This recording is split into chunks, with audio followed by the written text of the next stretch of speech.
The CIA has reportedly prepared a plan B for Syria in case the ceasefire collapses. It emerged as delegates prepare to resume the UN-backed peace talks in Geneva. Well, let's bring in our Washington correspondent, Gaine Chichikan, for more on this. Gaine, what is the plan B? Yunan, the CIA has drawn up a plan to provide so-called moderate rebel groups in Syria with anti-aircraft weapons if the current ceasefire collapses. That is according to the Wall Street Journal's interviews with unnamed U.S. officials. They told the Journal that just before the cessation of hostilities took effect in February, there was a secret meeting of spy chiefs in the Middle East where the U.S. gave provisional assurances to its anti-Assad coalition partners that it would approve the delivery of more powerful weapons, of anti-aircraft weapons, to the rebels as Plan B. Plan A being, of course, getting a political process on track. That is what's happening in Geneva this week. This Wall Street Journal article comes out just before the UN-brokered talks resume. Russia believes that such a Plan B hurts the process because it sends a message to the rebels and their allies in the region that there may be a military solution, that they could get the weapons they want if they decided to fight on. Those really pushing for arming the rebels against Assad have been Saudi Arabia and Turkey. Over the years, they have funneled weapons into Syria, and because of the fluid lines between the so-called moderate rebels and extremists, many of the weapons ended up in the hands of terrorists like ISIL and al-Nusra. Recently, U.S. officials seemed to have come to a realization that giving powerful weapons to rebels was not a good idea. But now we learn from these unnamed officials in the Wall Street Journal article that the plan is still on the table. One senior official was quoted as saying the agreement between the anti-Assad coalition members is to, quote, up the ante if needed. In the meantime, the U.S. stresses its main objective in the political process.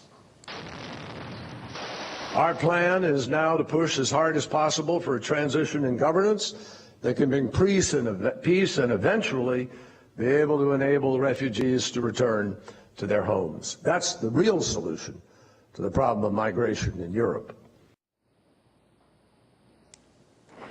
What role Assad will play in the transition process agreed on in Geneva is yet to be decided. Right now, Washington is working to put as much pressure as it can on the Assad government. Bringing us up to date from Washington, D.C., Gaine Chichikan, thank you. In the batter's box right now. Let's go, let's go, let's go, let's go!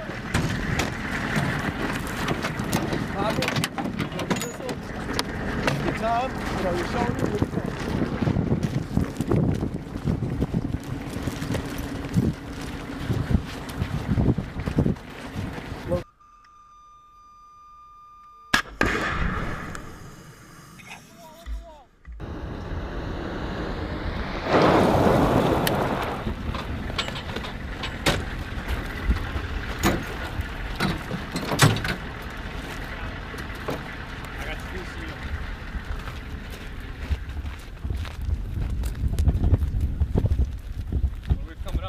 Right lateral limit. Here, it just left it.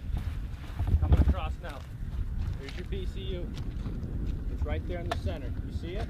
Solid tone. What is going on? And then I just see you chuck.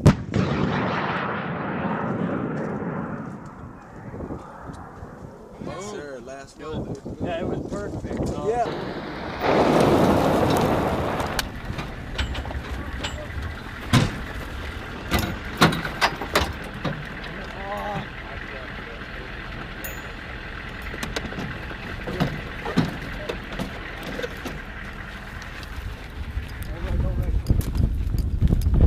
Banking. It's bank. Hold on, hold on, hold on. It's banking now. You see it? Yeah. You got it there? Yeah.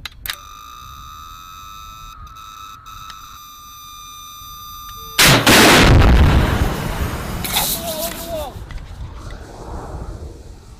All right. When the shields get to here, it gets hard again. That's the problem.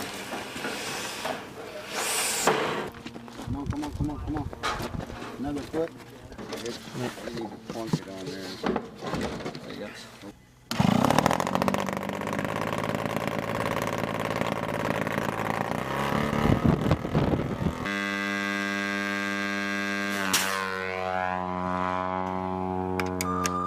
Come back on him. Now we're switching it. We get a solid tone, super elevate, nice and slow.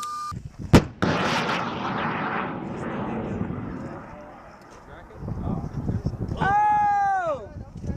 Looks like it lost it for a minute. We'll take it. Before you're firing, so you're gonna step up onto the firing line in the dead pits up there, or sorry, in the pits as I was, and you're gonna have your missile. You'll have your A gunner standing directly behind you. He's going to assist with targeting and acquiring that aircraft as you're firing.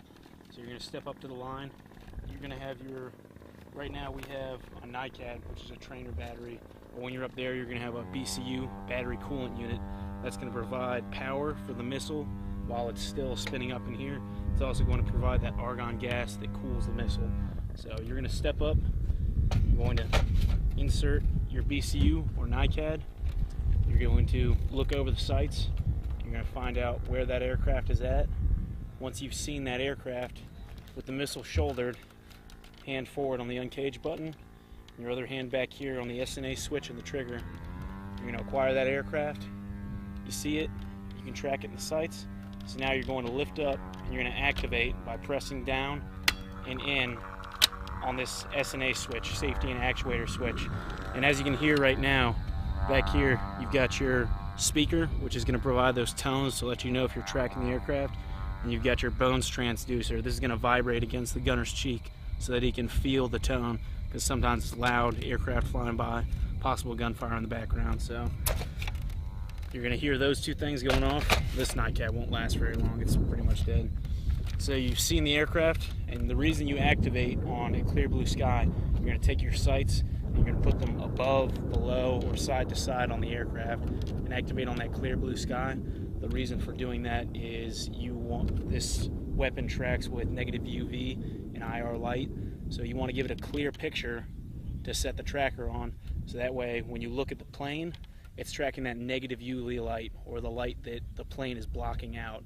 So that's how that helps you acquire that target. So once again, tracking, activate clear blue sky, safety and actuator switch. You're going to sight in. You can see the aircraft coming. I'll quiet that down so you can hear. You're going to sight in on that aircraft. You're going to put your rear sight reticle, match it up with your range ring. You're going to put the aircraft straight into that range ring. So you're tracking the aircraft, and you're going to hear the tones going. You'll be able to tell the difference between the tone of a tracked aircraft and if it's untracked. So once you hear that tone, you're going to up here press that uncage button. So what this uncage switch does is allows this seeker head right here in the front. Right now it's at a fixed angle with these sights, so it's not moving at all.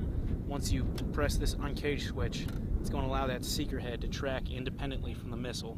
So this little gyro up here, this seeker eye is going to be moving around looking at that aircraft. And the reason for that is you need to super elevate this missile upwards. You need to super elevate this missile upwards so that when it fires out, that launch motor is going to push it out of the tube, and then the launch motor will detach and the flight motor will kick in. So there's about 9 yards where this missile will just be free floating in the air between the detachment of the launch motor and the initiation of the flight motor. So that space that it's going to fall right there, that's the reasoning for super elevating the missile. So you sight it in, SNA switch on clear blue sky, tracking, I got tone, press down my uncage button, then I'm going to super elevate, and in this rear reticle, you're going to put it inside the canoe. There's a small square and then 2 small grooves that you call the canoes. So I'm going to look down from my range ring, I'm going to put it in that canoe, and depending on which direction it's traveling and what kind of aircraft it is, I'll super elevate, and I may lead left or lead right depending on the direction and the type of aircraft. For fixed wing aircraft like these targets that we have out here, and rotary wing aircraft like helicopters, prop planes, you won't do any sort of lead. They're slow moving aircraft. But for a jet aircraft, you're going to have to lead that aircraft so that the missile doesn't have to catch up to it. So once you've done all that, you've uncaged, range ring, down to your canoe, you're tracking, you do your lead if you need it, you're going to pull and depress that trigger for 3 to 5 seconds and wait for that missile to fire. And once the missile has left this tube, it's a fire and forget weapon system. So that missile is on its own, tracking on its own, headed towards that aircraft.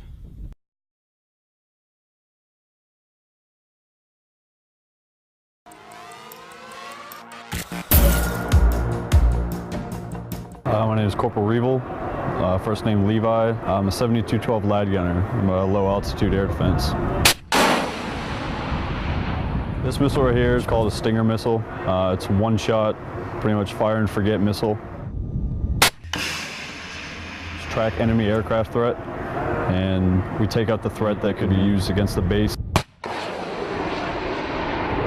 It's right shoulder fire, so if you're not left eye dominant or right eye dominant, then you're not qualified for this job. And that's pretty much just how it is right there. You grip it right here, put your face up here, and you track through your peep sight all the way up to the aircraft.